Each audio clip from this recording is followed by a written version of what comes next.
Olá, muito bem-vindo você que nos acompanha. O meu nome é Frei Jacir e o texto sobre o qual nós vamos refletir hoje é Gênesis 2, 18 a 25.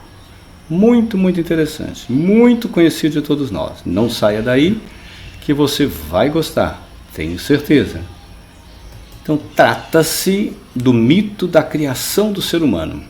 Adão e Eva, aliás, Adão é convocado por Deus a dar nome aos animais. E Deus vai apresentando cada animal e ele vai dizendo, colocando nome.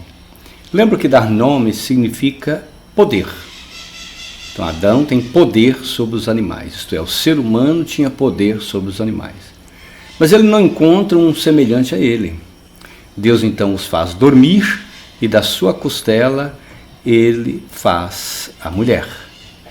E eles na sequência, nus, vivem tranquilos no jardim, um paraíso chamado Éden. Então, para iniciar a nossa reflexão, perguntemo-nos: por que a mulher foi feita da costela de Adão? O que significa afirmar que eles estavam nus e não se envergonhavam? Essa história é real? Adão e Eva existiram? Quem é Adão? Quem é Eva? Vamos lá, eu vou tentar explicar o simbolismo dessa narrativa que faz parte da nossa cultura judaica e cristã. Primeiramente, uma coisa deve ficar bem clara: estamos no terreno do mito. Mito é um modo encontrado pelos povos para falar de algo que acontece, mas que não aconteceu. Ele é a tentativa de explicar algo que nós não entendemos.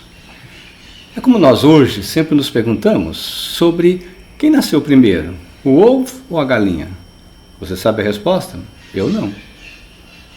Os mitos em Gênesis querem nos explicar a nossa origem, de onde nós viemos e de onde, por que nós existimos?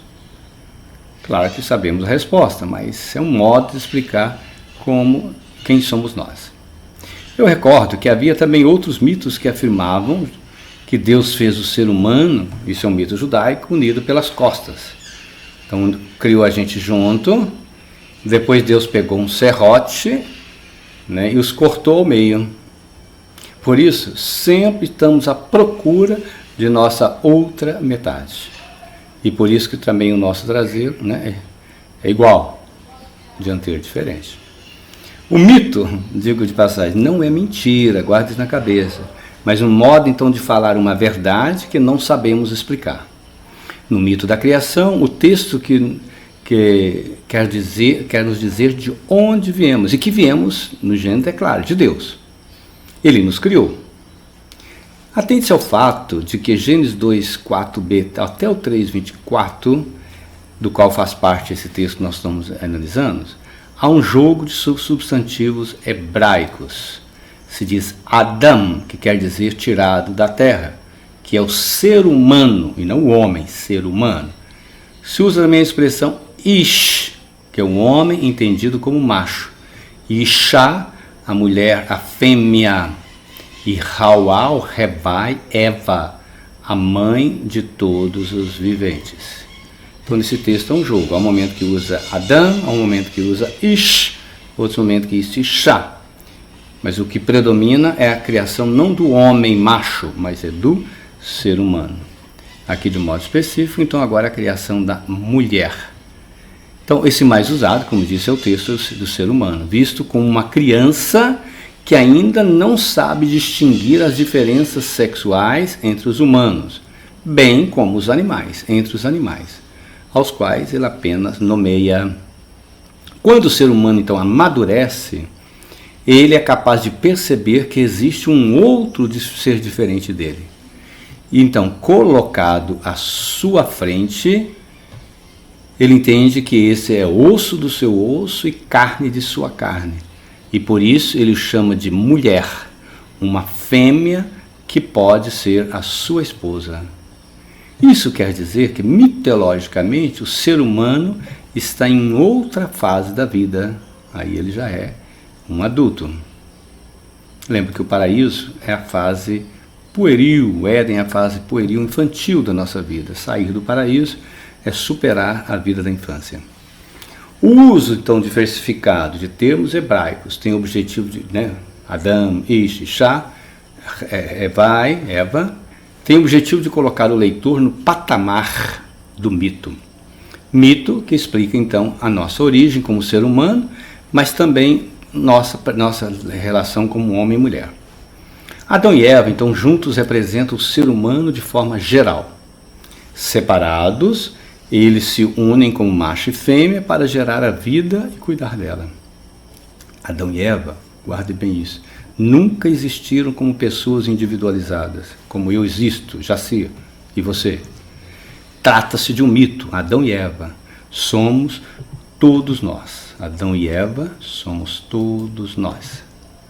Então, notório nesse sentido é o fato de a mulher ter o papel decisivo no relato da criação. Contraditório, no entanto, é o fato de que ela será a causa da condição mortal do ser humano por ter comido o fruto da árvore proibida, e ao mesmo tempo ser agraciada com o nobre título de geradora da vida.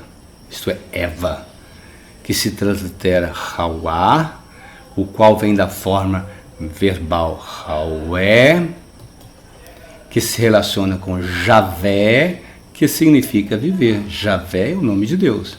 Daí Javé, o nome de Deus, significa o gerador da vida.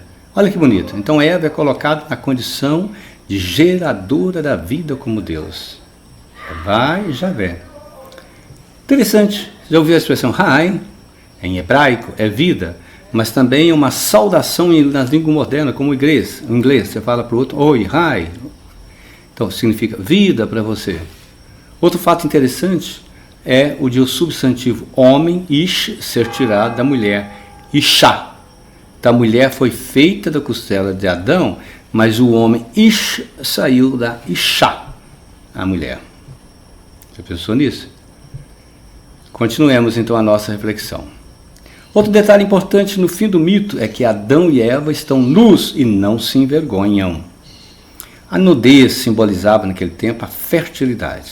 Recordo que no mundo antigo os deuses eram representados nus. Por isso que Adão e Eva, quando encontram Deus no paraíso, eles sentem medo de Deus e que se cobrem. Porque aí é Deus fértil, o homem fértil, e aí eles têm vergonha também diante de Deus então. Então na condição humana somos assim, nascemos sem saber quem somos, nós. A criança na sua primeira infância não se preocupa em expor sua genitália, porque ela ainda não está amadurecida o suficiente para se ver em um mundo marcado por diferença. Com o passar dos anos, ela vai se conhecendo e caminhando para a vida adulta, quando terá que reproduzir no contato com o outro, o diferente. E nesse contexto, ou nesse contato, eu preciso ser eu mesmo. Um dos grandes conflitos da adolescência é a autoafirmação e a consequente anulação do papel dos pais na sua vida. Isso é tão difícil como os pais não conseguem compreender isso. Isso não era diferente na comunidade israelita que produziu esse texto. Adão e Eva tiveram sua primeira experiência de vergonha como pessoas amadurecidas, por isso eles se cobrem, como eu disse anterior. Em uma sociedade na qual o principal meio de controle social é a vergonha, essa primeira experiência de vergonha é crítica para o processo de socialização que acompanha o amadurecimento e deveria ser visto positivamente. Por fim, qual o sentido da criação da mulher a partir da costela de Adão? Por se tratar de uma parte do corpo que fica ao lado da costela, ela representa o fato de que a mulher foi feita para ser companheira do homem e não sua escrava. Deus fez o homem dormir, o Adão dormir, lhe tira uma de suas costelas, recoloca a carne no lugar, de modo que ele continue perfeito e modela uma mulher que será reconhecida como osso de seu osso e carne de sua carne. Agora, homem e mulher se unem para constituir uma família, gerar outros seres humanos à imagem e semelhança de Deus, o Criador. O fato de o ser humano ter dormido significa o quê? Que ele voltou para a terra, Adamá, de onde ele veio. Ele morre para dele renascer outra vida, isto é, o ser humano. Agora de sua costela, a qual representa também a solidez de uma nova edificação feita por Deus. Então, de forma mítica, Gênesis 2, 22, 23, reafirma a igualdade entre os seres humanos. Do primeiro ser humano é feito também um outro ser humano que leva o nome de Eva, a mãe das viventes, a mulher. Então, historicamente, os homens, a igreja, os filósofos, usaram de modo errado o mito de Gênesis para justificar a supremacia do homem sobre a mulher. Do homem sobre a mulher. O fato de um homem ser criado primeiro que a mulher, eu diria, não implica superioridade, mas interpretações fantasiosas, alegóricas de Gênesis 2, 21, 25, como a primeira carta aos Coríntios 11, 7 e 12, justificou o machismo judaico que chegou até nós. Ainda hoje, culturas como o islamismo insistem em subjugar a mulher, em apedrejá-la por um simples ato de adultério. Para os padres da igreja, a mulher teria o homem como modelo para seguir. Assim pregaram. Mas essa daqui, pasme, o filósofo Aristóteles afirma: a mulher é como se fosse um homem frustrado, um macho defeituoso. Assustou? Então ele diz: considerando em relação com a natureza particular, a mulher é algo imperfeito e ocasional. Ela nasceu de um espermatozoide constipado. Ele vai dizer então que a força da reprodução do espermatozoide é para gerar o outro homem, mas gera uma mulher por causa, durante a relação, pode entrar um vento astral úmido e constipar um dos espermatozoides. E desse é que vai nascer a mulher. O teólogo Tomás de Aquino, de 1225 a 1274, rebate Aristóteles, autor em voga na Idade Média, quando afirma: no entanto, se considerarmos a mulher em relação com toda a natureza, não é algo ocasional, mas estabelecido pela natureza para a geração. A intenção de toda a natureza depende de Deus, autor mesmo, que ao produzi-la fez homem e mulher. Tomás de Aquino então situa Aristóteles no seu contexto e não concorda que a mulher é um macho defeituoso. Para ele, a criação da mulher não depende da ação do sêmen, mas da natureza divina. A mulher, planejada, criada por Deus no início do mundo, não pode ser defeituosa. Então, explicando a criação da mulher a partir da costela de Adão, Tomás de Aquino diz que ela não foi formada da cabeça do homem para que não deve dominá-lo. Tampouco não foi formada dos seus pés para que ela não fosse desprezada pelo homem, como se fosse a sua serva. Conclusão de tudo isso: Adão e Eva somos todos nós criados à imagem e semelhança de Deus. Criados à imagem e semelhança de Deus.